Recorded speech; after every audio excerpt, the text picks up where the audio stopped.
Okay, Game Awards are in and whatnot. I've played enough games now, and I have no strong expectations for, remaining things, last minute surprises. I didn't play Octopath Zero, seems like a dud.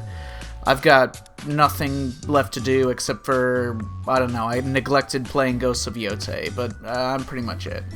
Rather than making a numbered list like I've been doing the last couple of years, I feel like my feelings on media are just more suited to a tier list format. Games that are comparatively excellent are hard to place in order next to each other, and I already pretty much mentally categorize things in a tier listy way. Bad, whatever, good, great, blah blah.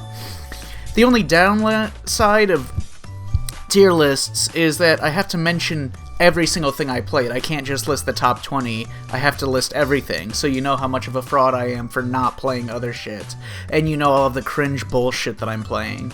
I will say, this year, I really started to abuse the Steam refund system that I guess I just never got around to. I don't know how many people do abuse it a lot, but there's a bunch of stuff that I played for a little under 2 hours, refunded, when I decided that they were lame and boring and I didn't want to keep playing them. Or, short... I didn't feel like doing it to games that are already under 2 hours long, because it felt unfair to them, so, I, wasn't that into, Forlorn Limbs or whatever, but I just kept it. I didn't refund it, because I didn't want to be mean to it. So, anyways, yeah, so I did play, Kingdom Come, whatever that's called. I played, Sonic Racing World, etc. There are games that I got a basic impression of and decided that I didn't like. And I'm also not including anything in this list that is not at a 1.0 stage yet. So I'm not including early access, I'm not including episodic stuff, I'm not including Enna, Dream Barbecue, or Schedule 1, for instance. So, my tiers are S tier, best shit, peak, all-time favorite. I almost never put anything in this category. Most years go by and I don't put a single thing in S tier. Games, movies, or TV shows. A tier is the great shit of the year. B tier is strong, maybe a little under A tier. C tier is stuff that is pretty okay. The basis of C tier is that things that were good enough that I am glad that I played it, that were worth my time, that I may recommend to someone else. There are other things beneath it that are fine, but I don't really care about them.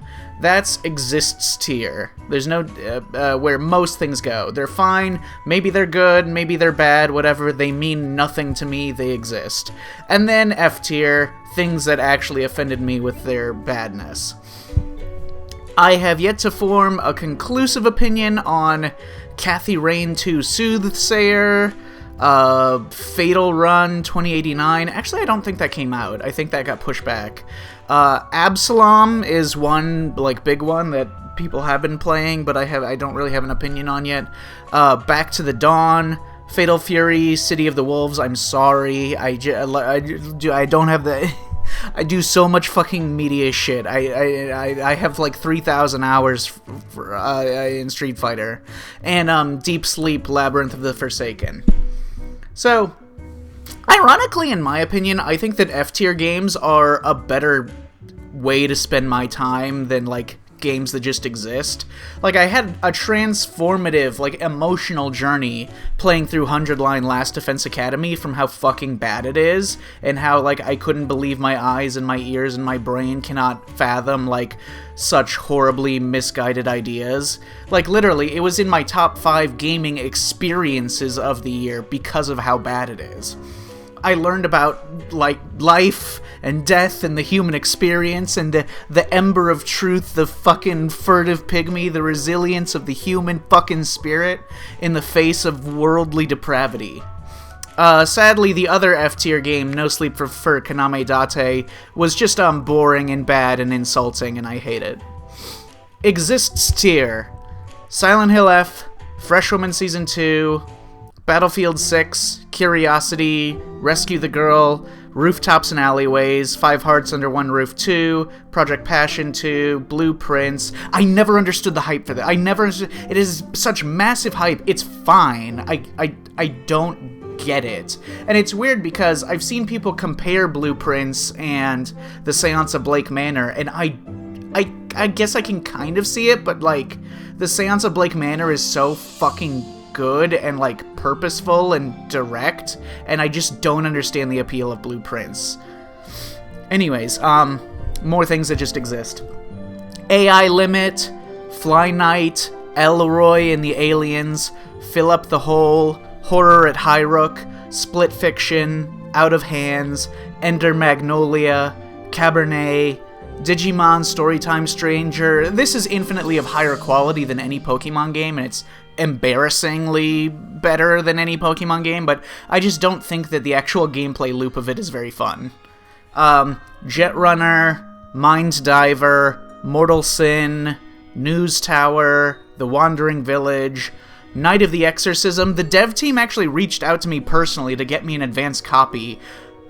I don't know what possessed them to do such a thing. I really appreciate it. I truly wish I had a strong opinion on the game, but I don't. Ninja Gaiden Ragebound, Keep Driving, Heartworm, The Girl from Arcania, Mars First Logistics, Femboy Fuda House, which has hot porn, but it's not allowed to be acknowledged because it has generative AI, which is evil and demonic and fake and gay. South by Midnight, Starvaders, Sire, I don't know how they want me to pronounce it, The Joker's Game, Suit for Hire, Mosaic of the Pharaoh, and Fretless, The Wrath of Rifson. Fuck yeah. Now, I genuinely didn't know where to put this. Mosaic of the Strange. It ruined my life for a while, like, genuinely. Not only was I, like, compulsively playing more and more of it multiple times each day, but in my dreams, when I'm resting, when I'm alone with my thoughts, when I'm trying to focus on other things, my brain is fucking flooded with images of green grids and their numbers and their implications. But because, like, the problem is...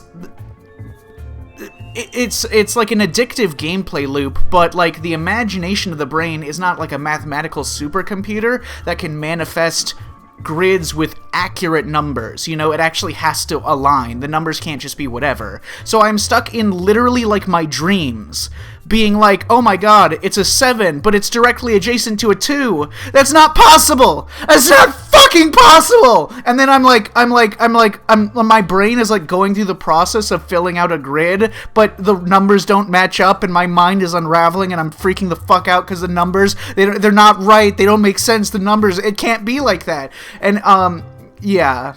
Anyways, definitely better than Mosaic of the Pharaoh or any of the other games this fucking guy made.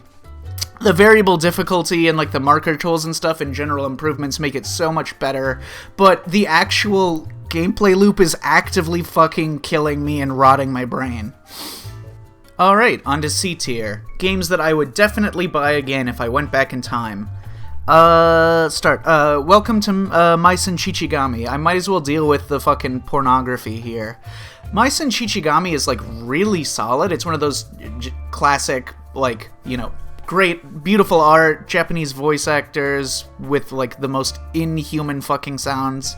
Weird, fucked up plot, like murder and enslavement cult shit, obtuse bullshit, VN routing and stuff. It's really, really good in just, like, the classic sense that these kind of games have always been made. I want to be clear that I've often talked about adult games that are just actually good, usually VNs or whatever, that people would want to play, like Being a Dick or Hush Hush or whatever, but this and every other, like, you know, adult porn brain fucking thing that from this year is just pornography. It has no other appeal, just so you're aware. In terms of the slop brain rot games, Clover Pit and Megabonk, I'm sure most people played them, and so their appeal is self-evident. Look Outside, good game. I would probably put it at B tier, but I'm just biased against it because I kept fucking up and losing, like, half an hour of progress or whatever. And if I wasn't that petty about all the times I just lost progress and wasted hours of my life, I would feel more strong. I would feel more positively about it. Eric Sholm, Strong stealth game, high potential. Unfortunately, I can't really explain what's like really fun about it because it's kind of a spoiler, so I'll leave it at that. Good stealth game though. Nubby's Number Factory. I really used this game to meme my way through life for a couple months. Like, oh, sorry, you know, can't help you with that. Gotta play more fucking Nubby's Number Factory. Gotta get another run going in Nubby's Number Factory. I lost a bit of steam on it once I got consistent enough at it to realize like the strong builds that you can do, but I'm not like motivated enough to beat most of the challenge runs in it, so I kind of dropped off on it. The Farmer was replaced. Fun intro, I guess, into Python coding, the math and the problem-solving aspects of coding. I really feel like The Farmer was replaced could have had, like, I don't know, a little bit more content and, like, a few more objectives and mechanics in it, and it could easily just be so much bigger in scale. Like, it's a bite-sized piece of, like, the massive potential of a game of its type. It really could have been, like, you know, hours and hours and hours of just top-tier, like, interaction. Like, it's actually good, but I don't know, it's pretty small for what it is. And Demon School, I would say. I might also consider Demon School B tier, but I don't know, it's like funny and it's like clean, but it settles into a pretty unexciting routine. The gameplay loop gets a little whatever. The gameplay just doesn't evolve in a way that's that interesting. It takes really long to like get to new mechanics and stuff, and there's not, like, the script is funny, but there's not a great sense of narrative investment. And lastly, Promise Mascot Agency, which, you know, it does also kind of get in its own way with the long-winded repeating mechanics, or like scenes that are like narrative sidetracks that don't go anywhere, or have like a, you know, have like interesting conflict. But overall, very charming, very funny setting, very funny characters, super fucking woke, which I love, which is great. Pinky for mayor, motherfucker. If you like hot girls who care about you, vote for Pinky. I say that every day. B tier. This tier is not really defined by anything, it's just things that are like between C and A, obviously. So, Dispatch. Very fun. I don't think it lives up to its potential, though. The final episode sucks. Justice for Gollum. You arrested him for loitering. What the fuck is wrong with you? I think it's fascinating to see how hungry the, like, internet culture is for enjoyable romance. I've always said that most people actually like romance. Actually, they really like romance, even if they don't realize it. It's just that so much romance is just bad, mediocre horseshit that doesn't capitalize on anything that makes it fun. I think Dispatch definitely lacks a lot of follow-through on the romance and in everything else. Like, you know, once a couple is implied, the writing feels like it has nowhere to go with them. But people are so into, like, semi-mature adult flirting that everyone is going crazy over it just on what basically just amounts to a small handful of scenes of the overall game. And I don't know if this is like a hot take or anything, but I'm pretty sure the majority of people who enjoy Dispatch are like pretty into the comedy and jokes, but they like the romance and none of them give a fuck about the plot. I mean, like, duh, who gives a fuck about, like, Mecha Man? The Root Trees Are Dead. I swear every time I was thinking about this, I was like, hasn't that been out for like years? No. It came out early 2025. This would also be an A tier if the game felt more aesthetically if it felt like it had money. I don't know. It's hard to explain, but you know what I mean, right? Like an amazing game can be made on a tiny budget, but it has the feel of a game that looks and sounds the way it is because it is an indie game, you know? If it felt like a particular aesthetic experience or whatever, I would consider it higher. In terms of the game itself, no complaints. A-tier material, so well structured, so well designed, so good. The Alters. Okay. Concept is great. I do think this would have been A-tier with a better script. If the script was a little sharper, if the dialogue... Because it often feels a bit like RPG dialogue, where it should feel more like more cinematic, more like an adventure game dialogue. But yeah, it's overall, the gameplay is good, which, you know, The gameplay is much better than, for example, something like South by Midnight, which is considered kind of similar in terms of what genre it slots into, but anyways, yeah. The game is pretty character-focused. It's more character-focused than I expected it to be, and because of that, I can't say that it can ride off with just an okay script. And then, The Drifter. I played this like 3 times through, and I still thought it took place in the UK, because I'm fucking stupid. There's a secret achievement for offering a cup of tea to every character you meet, and I just assumed that only British people would ever denigrate themselves in such a way as to offer tea to people. Out of everything I've talked about, The Drifter is probably the cleanest, most polished experience from start to finish. I don't know. I really feel like I would put this in A tier if not for the competition. It's in the vein of old adventure games. It kind of feels like a more fucked up Ghost Trick, almost. Like Ghost Trick, but like people are being brutally butchered. And as with a lot of other games on this list, my only criticism of The Drifter is just a slight disappointment in that I see it as being a little bit better. It could have been a little bit better. I think the main narrative, especially in like the third act, could have been a little like stronger. The Seance of Blake Manor. I actually had this in A tier since I first played it. I knocked it down just recently to B tier before making this because the game is like not super polished. The performance is not great. There's like way too many loading screens that take several seconds to load in a tiny room with no objects in it. The game is kind of buggy, like pretty buggy actually. I had a soft crash at one point. I had to replay through, or if it's not buggy, there are bits where like, you know, I don't know. It's just not as polished as like, you know, you would expect. But, and also, lots of people have pointed this out in their reviews, but the game is not really, the player themselves does not really do detective work and deduction. Rather, you're completing a series of actions that arbitrarily unlock Ward's ability to just tell you exactly what happened. Like with most mystery games, it doesn't have that much to offer you once it's finally revealed what the answer is, what's going on with everything. So its coolness factor in your mind will drop once you finish it, like with many mystery stories. Still, all that being said, it is so fundamentally fucking good. It's only brought down to being mortal by the fact that it has some flaws. And finally, Cultic Chapter 2. Technically, this was sold as DLC for Cultic, but it's obviously a sequel. It's the same length as the original game. I really fucked up in my first playthrough of Cultic Chapter 2 because I played with a keyboard control setup that I never realized that, because of the limitations, and I literally don't think it lets you do this with mouse and keyboard, I never realized you're actually allowed to dash in any direction. I thought I was like, so basically I was missing out on one of the main defensive mobility technique the entire game. The only point that I realized I was missing out on that core mechanic was when I finally got to the final boss, and it literally wasn't possible to beat because you have to have that mechanic to fight it.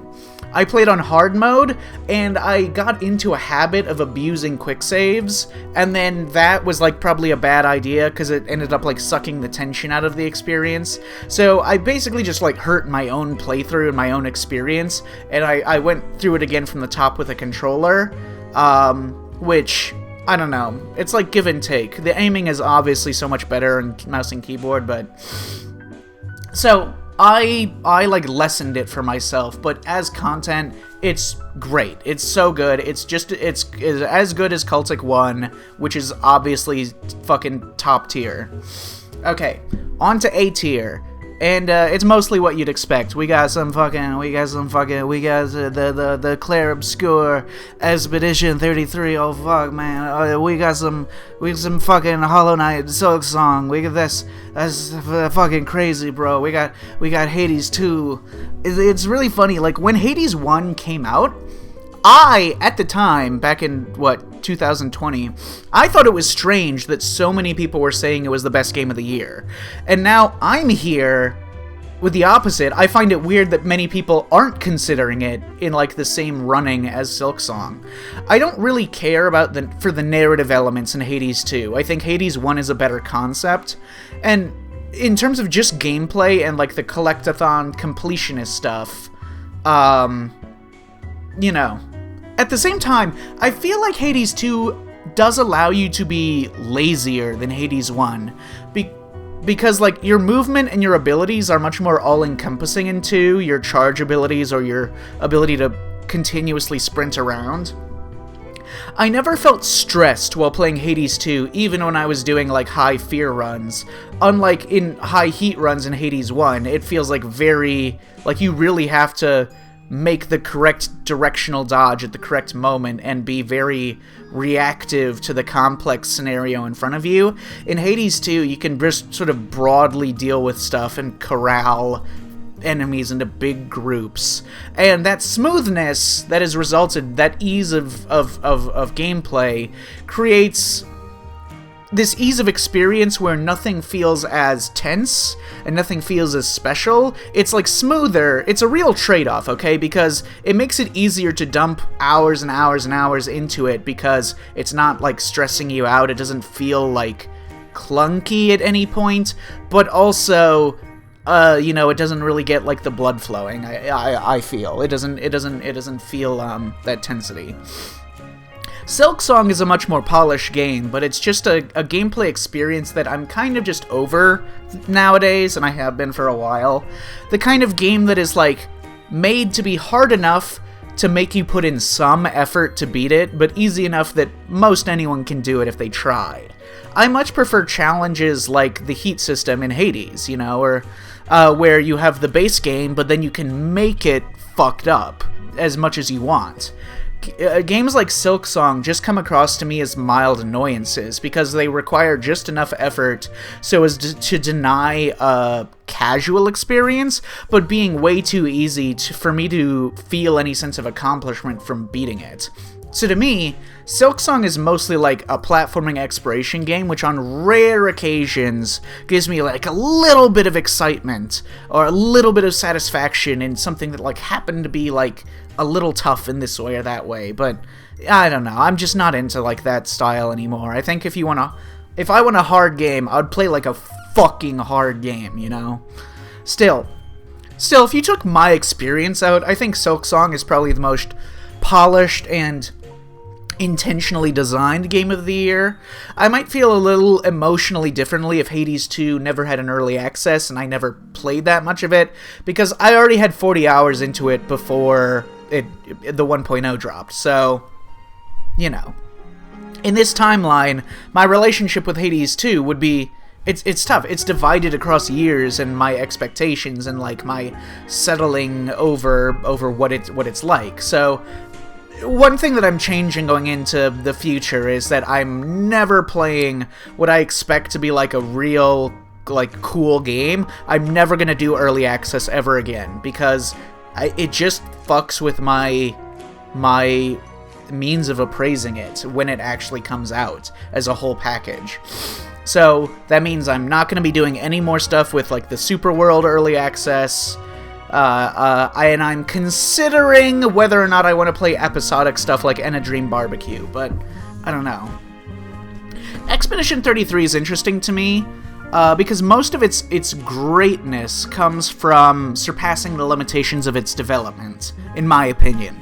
But at the same time, it has remnants of that. It has, like, some shockingly archaic aspects to it that reflect the limitations of its development. Like, it has, like, these weird tiny little side quests where you deliver some, like, nothing item to some nothing NPC, often standing in some empty cave, or just weird shit that feels kind of out of place in the grand scheme of the game.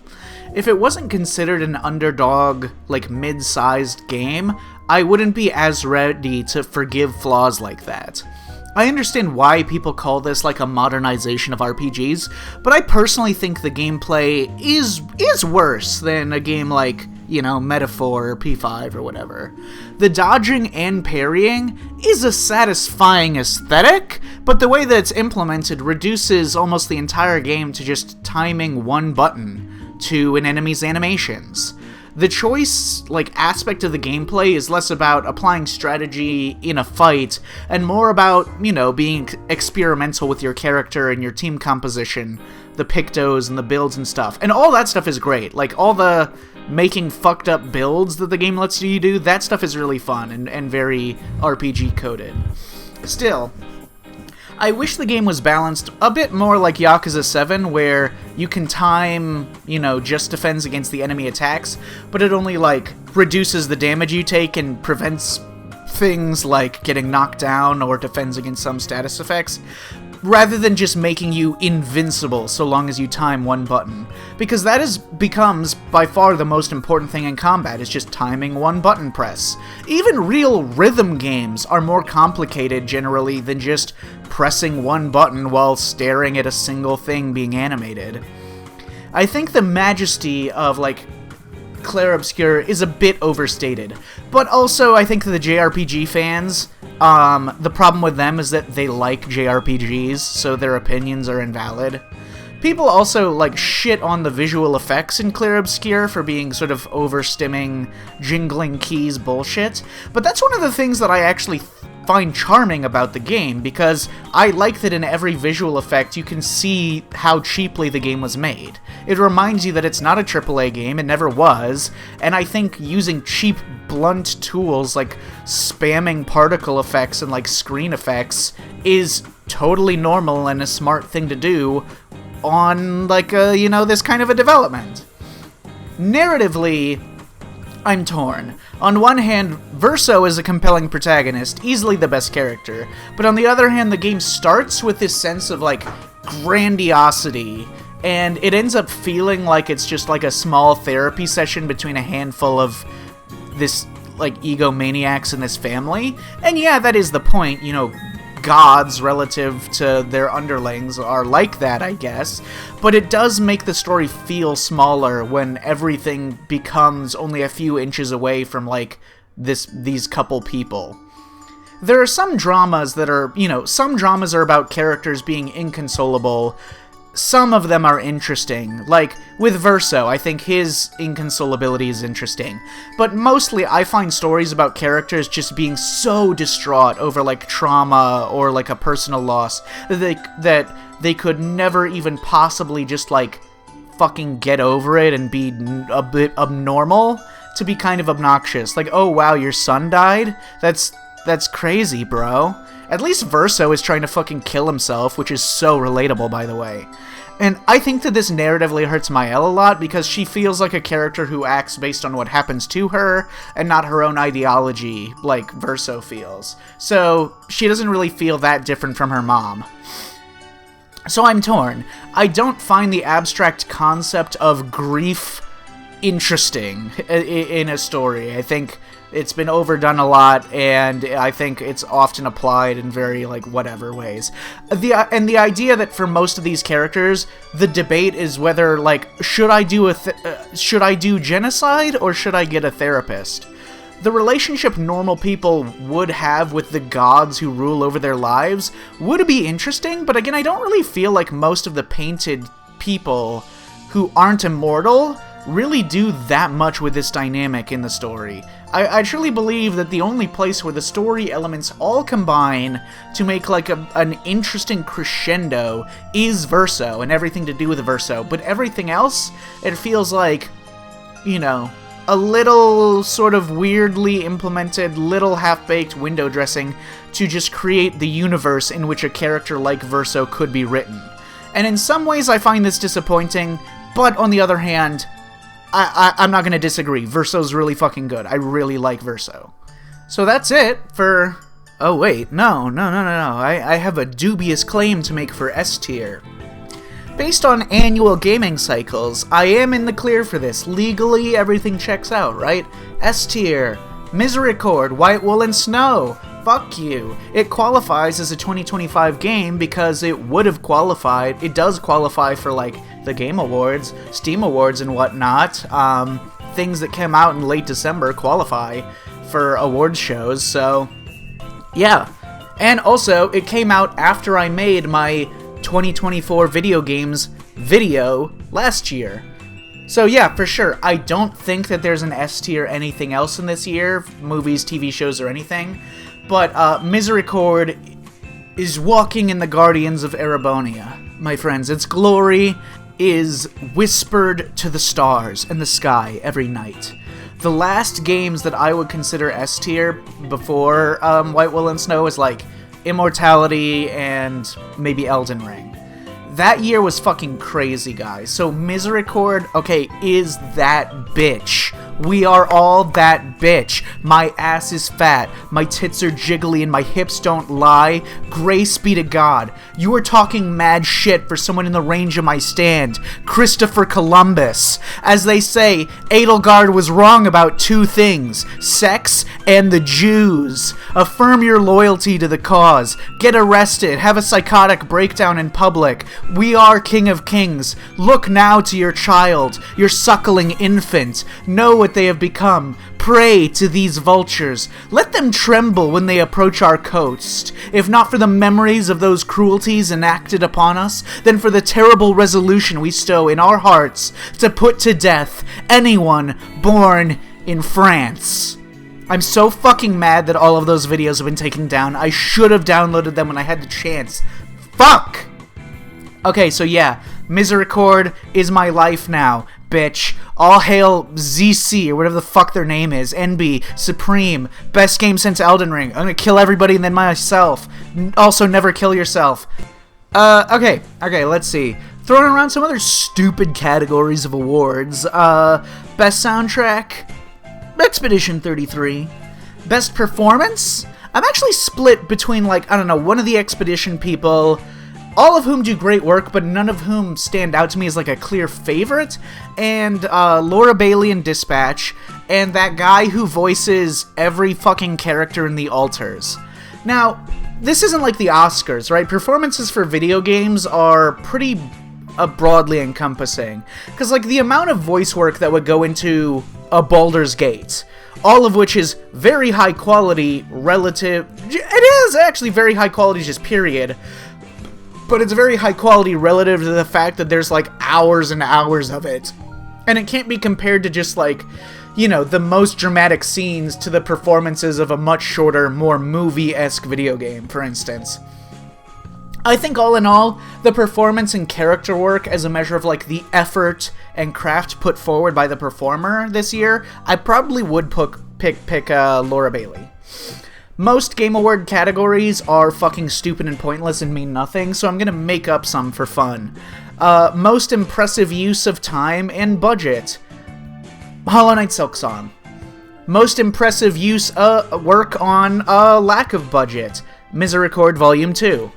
Best gameplay, I'd probably pick from like Silksong, Hades 2, and then, like, you know, not like gameplay, but the way you interact with the game, probably Root Trees Are Dead or Ericshulm. Ultimately, I think I would pick Root Trees Are Dead. I think it has the most, like, tightly constructed player gameplay interaction. But Silksong is a close second. Best narrative, obviously Misericord. It would be a joke to entertain another answer. Most woke, Misericord Volume 2. Although Silent Hill F, Promise Mascot Agency, The Root Trees Are Dead to a lesser extent, Silksong, Demon School, The Seance of Blake Manor, all have good wokeness. And even if jacking off to femboys with their smoothly shaven dicks was the wokest thing that a straight man could do, Femboy Fuda House can't possibly be considered woke because, one, I don't really think it is, and two, the use of AI in any form generates negative 2 billion woke points and leads directly to a woke recession following a woke bank run. Okay, most anticipated games for next year, or this year. Slay the Spire 2, 2XKO, Nioh 3, although I've never really been a fan of these games, RE9, GTA 6, Danganronpa 2X2, Pathologic 3, Train Watch, Being a Dick Season 3, Benefit Ship 2, Refuge of Embers, The Mermaid Mask, and I swear to fucking God, Love Sucks Night 3, or I will damage my liver. Picking one winner, I actually think it'd have to be Danganronpa 2X2 because it will probably define my entire life for at least a year. And in terms of early access stuff that I want further developed in the next year, Hey Stranger, I Dare You to Love Me, Schedule 1, Vagrant, Of the Devil, and Enba Dream Barbecue, Desert Stalker, and obviously Super World. Of course, obviously In a Dream Barbecue is peak literature, and desiring things that are not In a Dream Barbecue is just like a fucking weird thing to do, but like, what the fuck are you even doing, bro, you know? That's about it. That covers the games. It'll be a minute before I can do my best films video, as usual, because, like, a lot of the things are just still not available on streaming. I still need to watch Blue Moon, No Other Choice, Peter Hujar's Day, Sirat, The Secret Agent, The Sound of Falling, The Voice of Hinrajab, Arco, The Life of Chuck, Ephus, Pillion, Cover Up, My Father's Shadow, The Shrouds, and I refuse upon my life and soul to see Hamnet. Fuck you. Literally go fuck yourself, Hamnet. That's about it. See ya.